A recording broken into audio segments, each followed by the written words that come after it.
I want to start this video by letting you know that we'll be revisiting much of the same information covered in the previous videos. Repetition is a powerful learning tool, and by the end of these quick start videos, you'll have a solid grasp of all the basics.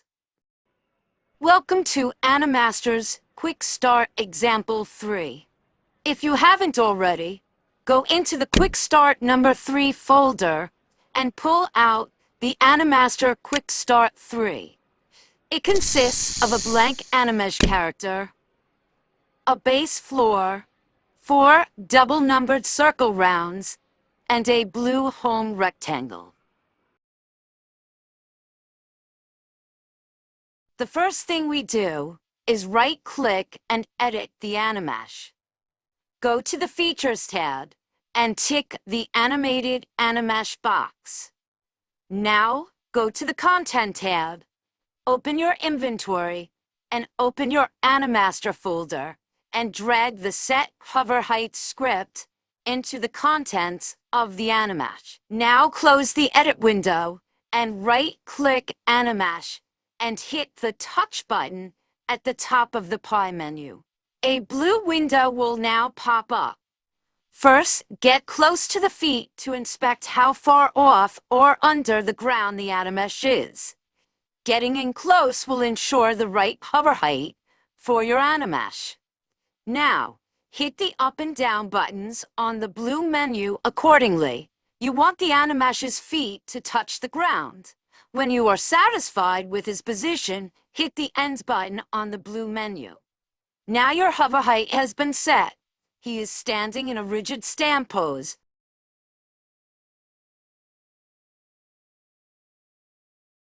Right-click to edit the animesh. Open your inventory. We are now going to set up the animesh with Animaster scripts.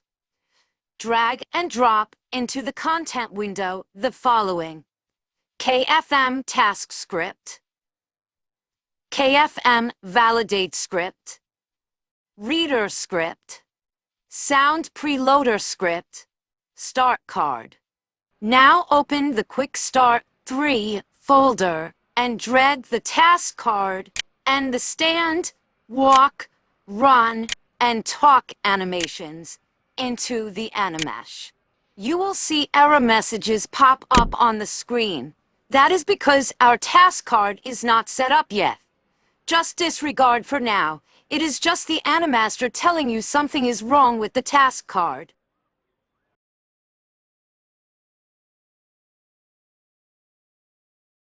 Open your inventory and go to the Animaster folder and drag out a marker cone to the ground. Either one is fine. Right-click and edit the marker cone and move it to the circle marked 1. Then hit Shift and drag to copy for 2, 3, and 4. You can pause the video now to do so. Right-click and edit the animesh and go to the Content tab. Double-click on the task card. At the top of the card, you will see a double pound symbol and cone 1 typed in. We now know that the double pound symbol is ignored by Animaster and is just a note to yourself to keep organized. We also know that below that is a simple command line. It is the movement coordinates and commands for the animesh to follow. We are now going to get the coordinates of the walking route the animesh is going to take.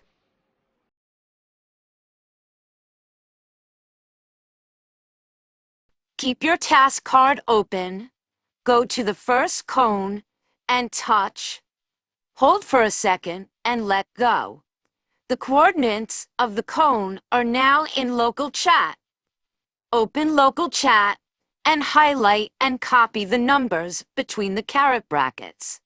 Then paste them in between the caret brackets of cone 1 on the task card. Now do the same for 2, 3, and 4. You can pause the video to do so now. Now, we are almost done. You can see that I have already typed the commands for the Animesh to follow. In the Animesh inventory, in the Content tab, there is a stand, a walk, a run, and a talk animation. There is also an audio clip called I Can Talk Now. At cone 1, we want him to stop standing and walk. We want him to stop standing and walk to cone 2. Notice the double quotation marks again instead of command words. The double quotes are telling Animaster to repeat the above command. But look, we added 2 new command lines, a pause and a play static command. We now want him to pause for 0.5 seconds, a half of a second, so we can change up his animation in just a split half of a second.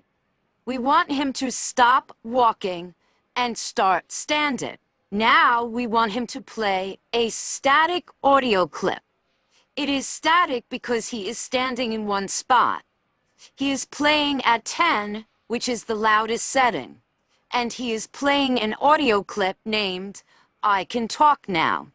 We then have to compensate for the time it takes for him to speak the words in the audio clip. So we want him to pause for the length of the clip, which is 8.7 seconds. We then added double quotation marks to the left side of the pipe symbol to tell Animaster to continue to stop walking. We then add the talk to the right of the pipe symbol as an overlay to the stand. Because we didn't tell Animaster to stop standing, it will continue to stand while talking at the same time. This is how we overlay different body part animations. We then go to cone 3, and we want him to stop talking and start running. And at cone 4, we want him to do the same. Hence, the double quotation marks telling the Animaster to repeat the command above, and then he runs home. At the bottom of the task card, you will see several different simple command lines with double pound symbols next to them. These are here for your convenience. It's your cheat sheet for all of the commands the Animaster recognizes. They all have double pound symbols in front of them, so they are ignored by Animaster. They are there to make setting up your future task cards easier. Don't worry about this for now. I am just acquainting you with Animaster's task card and commands. You are now going to right-click the Animesh and hit Touch at the top of the pie menu. He will begin walking. He will walk to cone 1, walk to cone 2. He will pause and switch animations and then play I Can Talk Now audio clip while standing and talking. He will then run to cone 3 and 4 and go back home. You have now completed the 3rd Quickstart. Next up in Quickstart 4, we will add another animation and we will add 2 new audio clips to the scene.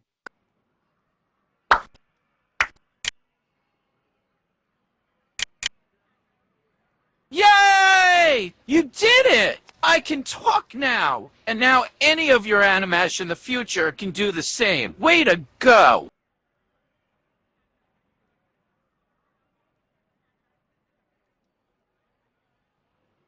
Go to Quickstart Video 4 now.